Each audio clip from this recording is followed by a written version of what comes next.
How do you do? Stand. That's not your mother, it's a man, baby! Yeah! Come on! Why won't this win? Nerdrotic.com. Some people got a little miff about my Christopher Eccleston stance. Again, I am separating personal life from professional. Happy for the man that he's gotten through his very real struggles, which was an eating disorder. And I think it's real fucking cool and brave that a man came out and talked about an eating disorder. You don't hear men doing that very much, and that's good. That's what he should be focusing on. This is what makes me feel like it might be, I don't know, bullshit. Because I've seen this again and again and again. I don't know. I'm old. I've been around. So I've seen actors, rock musicians come out and, oh, I went to rehab and I had some mental issues, which does not excuse you from being an asshole. It just means you're improving yourself. But if he's come out pretty humble and said, listen, I was a dick to everybody and I'm sorry, that's great. That's fucking awesome. That's great progress. And I commend him to the end of time for that. But you know what? Doing this stuff right now stirs up the fandom. It doesn't help, Chris. Chris, you want to help the fandom? Christopher Eccleston, you want to help the fandom? When somebody asks you a question, go, I am just grateful to be here back at Doctor Who. And it's my hope that I can bring in more fans because I know it's struggling right now. And if I can do whatever I can to help make this a fun place to be, that's what I want to do. Oh, Doctor Who's a bit of a boys club. Dude, shut up. You just got back. You know, I would even think about buying his Big Finish stuff secondhand, but I know it's going to be woke as hell. And now if somebody's heard it and it isn't woke, please let me know. Gary at Nerdrotic.com. And again, I respect the hell out of this man. I think he's a great actor. I still say his performance as the Ninth Doctor is the best Doctor Who performance I've ever seen. As far as a performance of a character that is suffering from PTSD after the Time War. It was great that we got John Hurt as a War Doctor. But how cool would it have been if that was Christopher Eccleston in front of that button?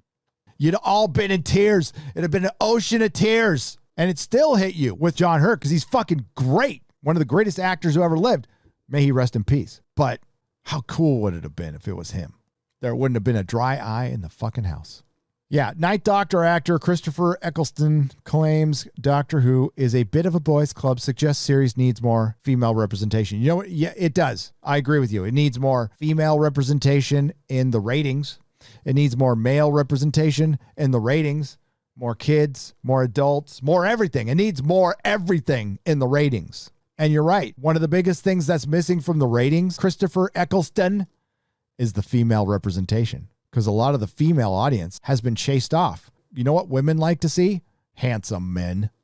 What? No.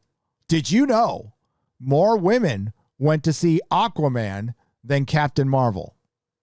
I wonder why.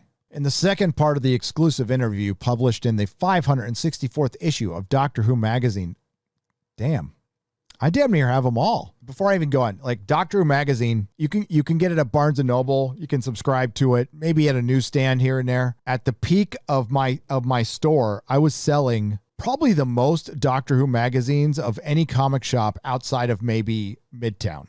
And you want to know why? Because I wouldn't shut the fuck up about Doctor Who. I love Doctor Who so much. It would be on in my store all the time. And yeah, we talk about superheroes, but then we'd start talking about what was on the screen in my shop. And then that customer walked out with a Doctor Who action figure, a couple of Doctor Who comics. I was selling Doctor Who comics, property comics, which don't sell. I had 100 subscribers to Doctor Who, the comic book. Eccleston, who portrayed the series Ninth Doctor upon the revival in 2005, first turned to the subject of female representation by explaining how he would very much like the Doctor to meet English suffragette Emily Davidson, who threw herself in front of an Epsom Derby winner and was one of the forerunners of the feminist movement and a martyr for it. That sounds fun. It's great that we now have a female doctor, and I think we should take that further in the way that we look at history. Look at it through a female lens. He's just repeating what the BBC wants to tell him. This dude needed some work. Nobody was hiring his ass. He was persona non grata. And I'm glad he's back. I'd love to see him reprise the role, like in live action. Would love to see it. Absolutely. I mean, we've got a female doctor, and we're still not seeing it through a female lens. What's a female lens? I'm so sick of this lens shit. How about a human lens? You need to connect on a human lens, Doctor Who. because less humans are watching your show. Less women are watching your show. The majority of your audience is older Doctor Who fans, the ones that are staying around, the ones like Blogger Who or Dr. Freedom. That's your Doctor Who fandom right now. 50-year-old guys who can't clean their rooms. Eccleston then asserted, bit of a boys club though. We need to address that. We need some more cyber women.